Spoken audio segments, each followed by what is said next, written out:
We're beginning with the Parshiot of Moshe Rabbeinu trying to take Klal Yisroel out of Mitzrayim. What a tough job. Tough job. Not an easy job. He has to go in front of Paro, the most powerful man in the world.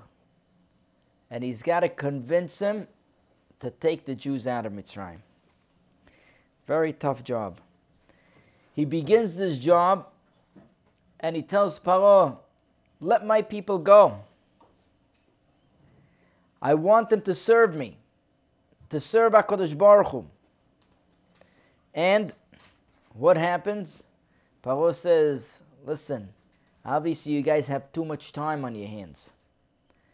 And what does Paro say? You know what? From now on, you're going to have to look for the tevin. You're going to have to look for the straw. We're not going to supply it for you. And on top of that, matkonet alvenim, that quota, you'll still have to reach the same quota of bricks.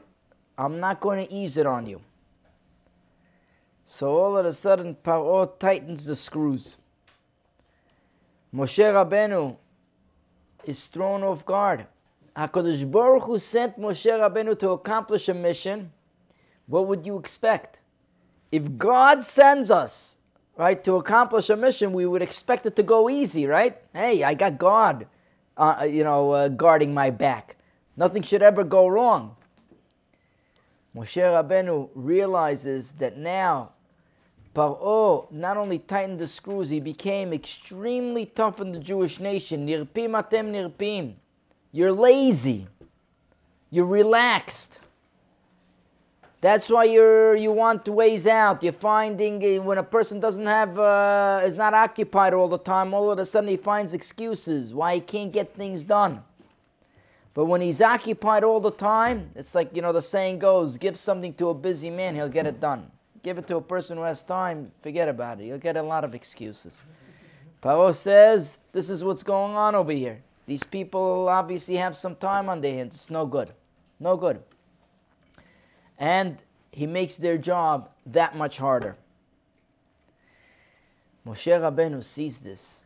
And Moshe Rabbeinu, he's thrown off guard. He says, HaKadosh Baruch Hu, what's going on over here?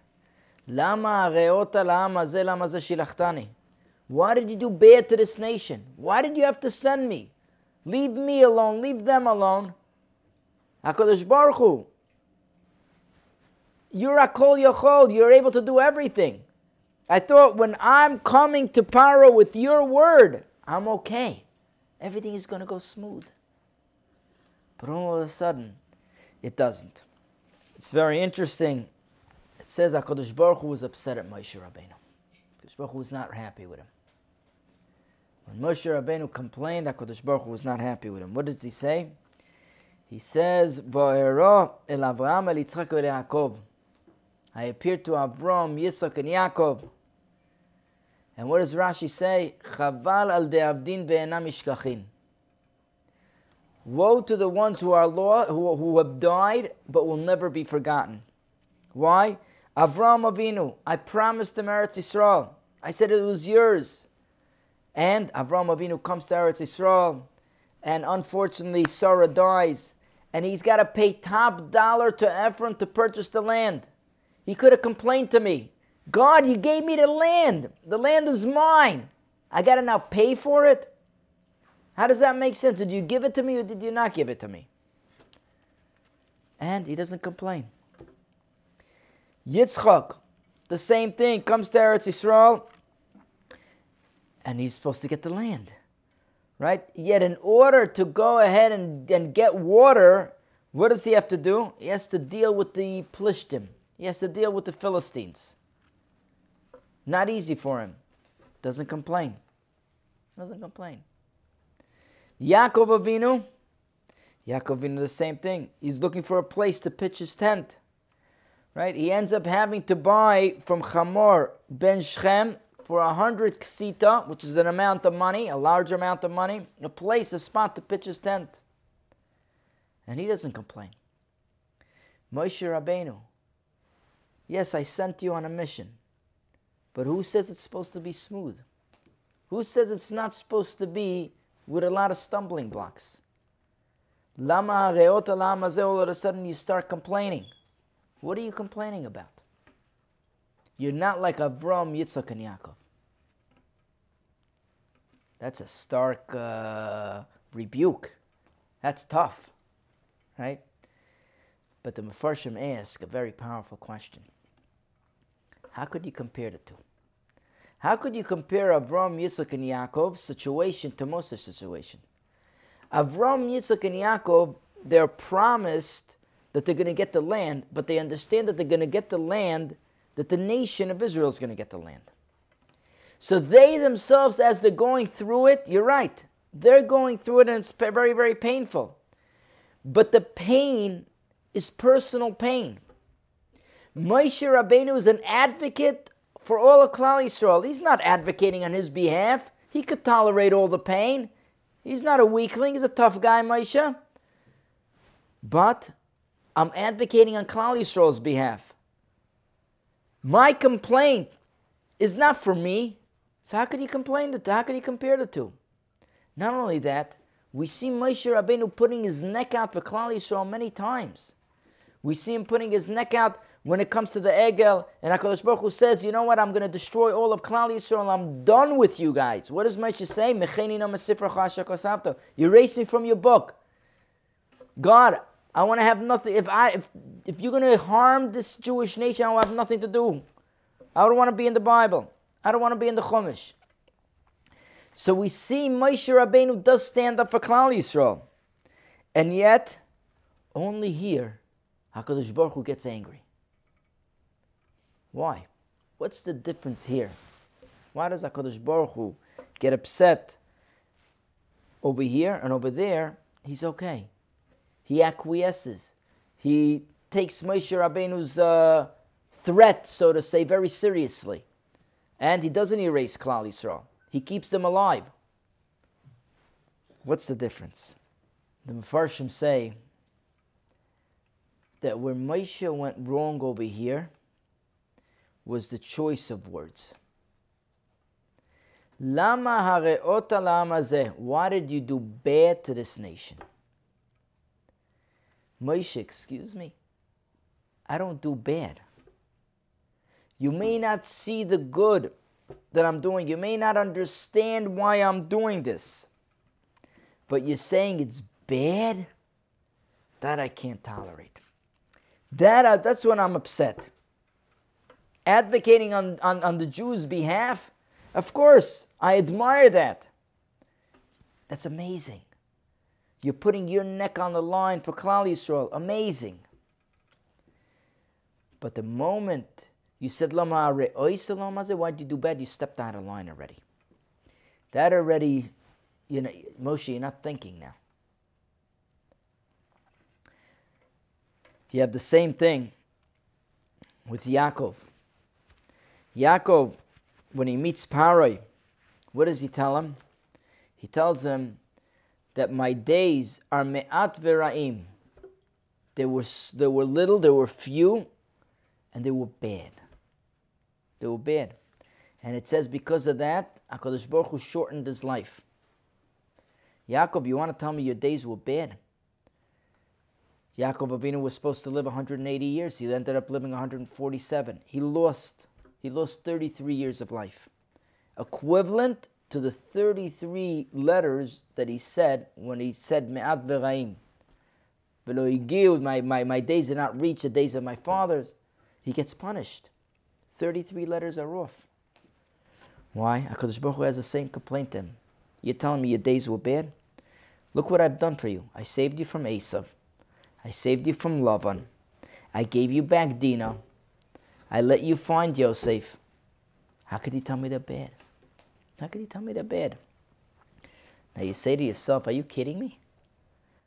While Yaakov was going through this, while he was going through and contending with Esav, while he was going through all the years that he was missing Yosef, it was horrible. It was horrible years for him.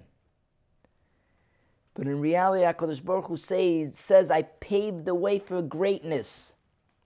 When you were fighting with Esav, you know what happened? you imbued in your children and your children's children till the end of time the power that you don't have to give in when it comes to Judaism. Because they saw you, how you stood up to Esau. He comes with 400 men, and you stand up to him. And then finally, when you guys come together and he gives you a hug and he says, you know what, let me give you let's go together. My children are going to go with your children. And you also stand up. Right? Atzileni na miad achi miad esab. Save me from achi. If he's going to act like a brother, save me. And if he's going to act like Esau, save me also. And here you have Yaakov that stands up against Esau, whether he acts like a brother or he acts like an enemy. I know I have to separate myself. I'm a Jew. I know we can't commingle, we can't coexist together as one. Why? Because my children will learn from your children. It's not going to be the same. There's got to be that wall. And Yaakov Avinu taught and inculcated this into generations to come to be able to stand a separate life. So Yaakov, it looked bad, but it was not bad. It was great. It was very necessary. Yosef, you thought Yosef was bad, right? Terrible. You're missing Yosef. Anybody would have thought that. Horrible experience to go through. But at the end of the day, what happens? Yosef hu mashbir. Yosef is the provider, not only for your family, but for the entire world. So as you're thinking that it's bad, you're looking from a very narrow lens. And looking from that lens, yes, it looks bad. It looks bad. The Rashash, there was an individual who had a very, very difficult time financially. Right? We can all relate to this because we could always have more. It's amazing. I remember when I was speaking, I used to be a principal in Ol Simcha, Yeshiva Sol Simcha, Rabbi Chaimov. So I had many Russian students. And one of the Russian students, I asked him, I got into a conversation with the father, and I said, you know, how was life back in Russia? Was it better than here, or is America much better? He says, no, Rabbi, Russia was better. I said, Russia was better? What, are you kidding me? Look at the freedoms that you have over here. He says, no, Rabbi, you don't understand. I said, well, what do you mean? He says, you know, in Russia, we used to be together with friends. We would schmooze. We would spend time together. It was great. I said, no. So what happened in America? He says, no, in America you can't do that. In America, everybody's working. I said, why is that? He says, you know why? He says, you know, in Russia, to get a suit, I would have to work for 6 months. 6 months salary to get a suit. So I didn't need a suit. To get a TV set, I'd have to work for 8 months. I didn't need that either. To get a car, it's a year and a half, 2 years. I didn't need that either. I ended up not needing anything. And because I didn't need anything, I was able to be together with my friends. But I came to America, and all of a sudden, to buy a suit, I just have to work another hour. And to buy a TV set, it's another 2 hours. And to buy a car, it's another couple of more hours. And to buy a big home, it's another hour. And before I knew it, I'm working 24 hours. I have no time for anything. I'm a complete slave. Russia was much better. You know, I thought about it. I said, wow, that's brilliant. That's brilliant. You know, we think, wow, we live the best life. You know, everything is free. I just had a guy text me today, Rabbi, a car, $95 a month. Lease it, $95. What's $95? It's nothing, right? My cell phone bill is bigger than $95, right? So we think to myself, oh, another couple of, another. Before you know it, you're a total slave. That's it. You're totally entrenched. So when a person thinks many times, I have the good life, who knows? Is this the good life? Is this the good life that we all wanted, that we all waited for, we don't know. We don't know if really that's the good life. But this guy was struggling. Couldn't make ends meet. Mamash could not make ends meet. So he comes to the Rashash and he tells the Rashash, listen, I think I'm going to have to move. This area is expensive for me, and the yeshivas are here, and everything is here, but it's expensive. I can't hold out. And it's so hard for me. I'm working day and night. It's hard for me. And the Rashash would always push him off. Tell him, don't worry, come back a different time. We'll speak about it. One time, he comes to the Rashash and he says, listen, I hate to say it, my wife was so upset today. She said, don't come home until you have an answer from the Rashash what to do. Rabbi, I can't come home. I can't come home. The wife said, what am I going to do? Up till now, at least I was able to sleep on the couch. Now it's don't even come home. I'm on the porch tonight. So the Rashash says, you know what? After the shiur, I'm going to give you an answer. After the shiur, I'll give you an answer. So he sits through the shiur. During the shiur, he falls asleep. And as he falls asleep, he's dreaming. He dreamt that he had an out-of-body experience. He left his body, and now he's being judged. He's being judged. And they're bringing all the mitzvot. And he's, wow, this is awesome. This is great. Tractor trailers, tefillin every morning, that's 8 mitzvot right away. Heard a shiur, every word of shiur was another mitzvah, right? Then came home, took out the garbage, that's he helped his wife. And he was working so hard. Wow, mitzvot are coming in, they're rolling in, it's awesome. It's great. Fine, all the mitzvot came in throughout his life. Now come the averot. Right, lo alenu. The averot show up, right? Every single time. Wow, we missed netilat yadayim. Came up. We talked in shul. Oh boy, another. Every day. And it's coming, and it's coming. And you realize, wow, through a simple day, so many averot. I can't believe it. Looked where I'm not supposed to. My gosh, this is ridiculous.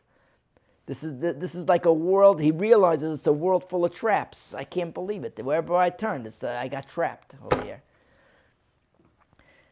And all of a sudden, it becomes the averot are becoming a little more than a mitzvot. He goes, oh my goodness, I can't believe it. I blew it. I messed up. And now it's over. And he's sweating. He doesn't know what to do. This is the reality. This is judgment. All of a sudden, another malach comes and he says, wait a minute. We forgot to add something.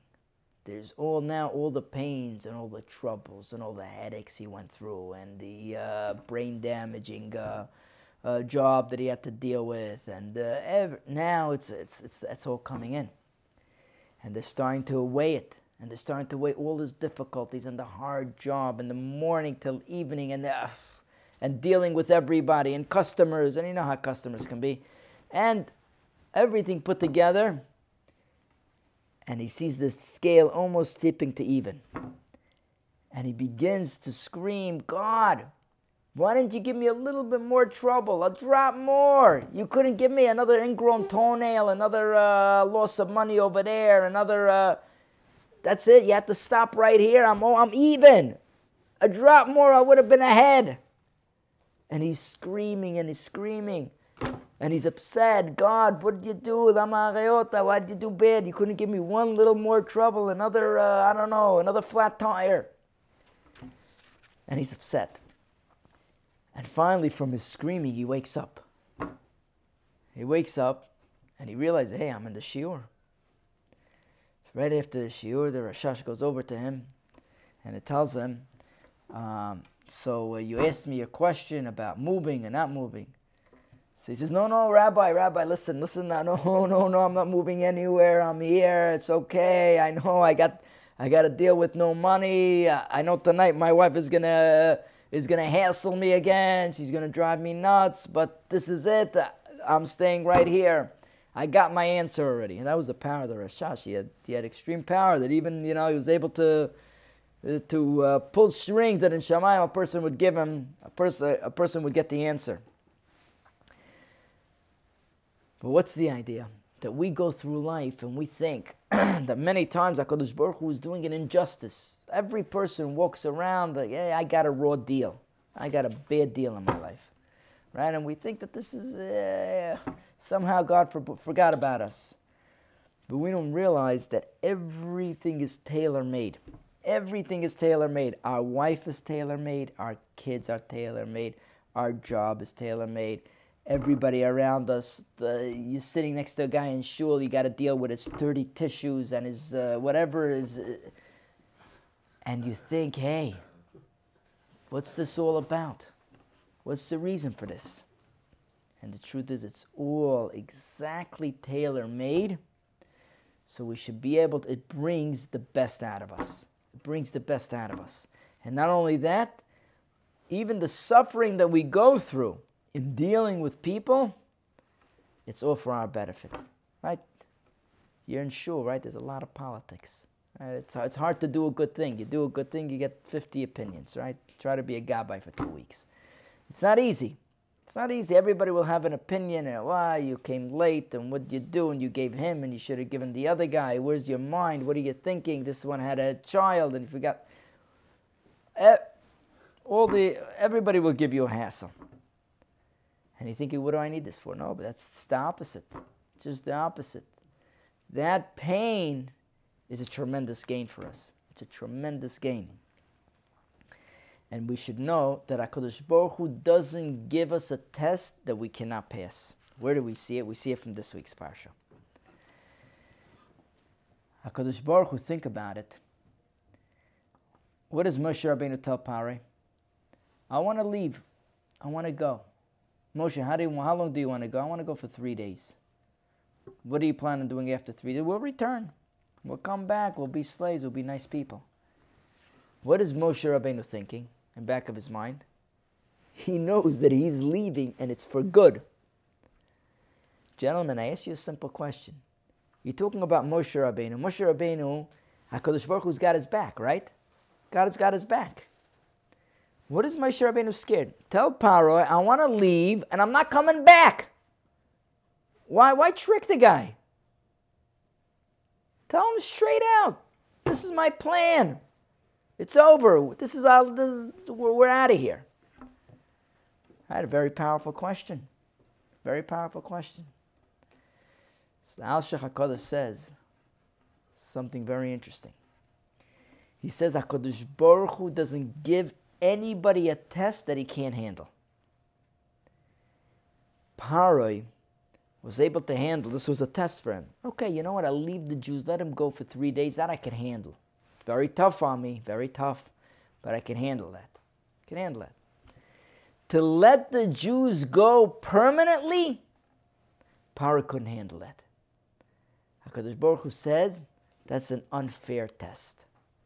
I can't give even a Rasha an unfair test.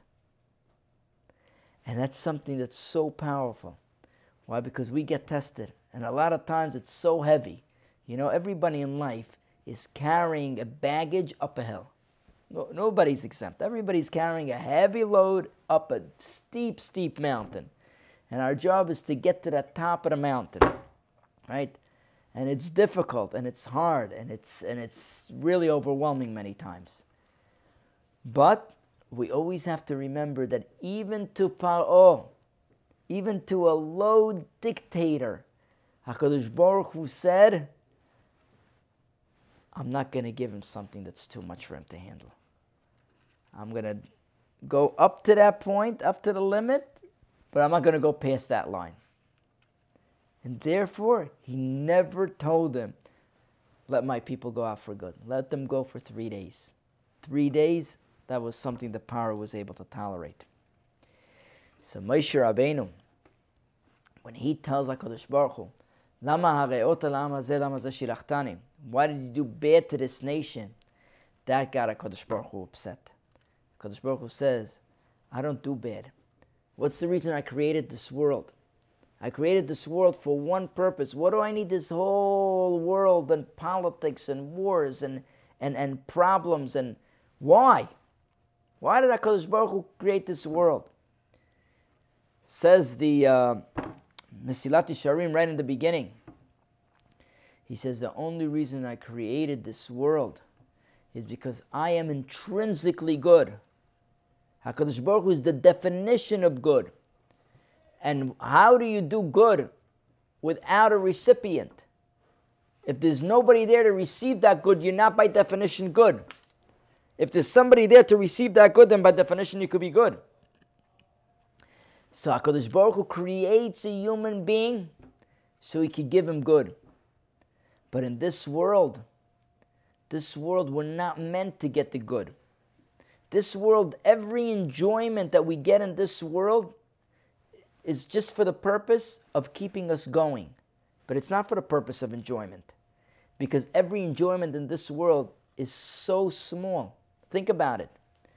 If HaKadosh Baruch Hu created our bodies so we could have enjoyment, it should be a vessel of enjoyment, he messed up big time.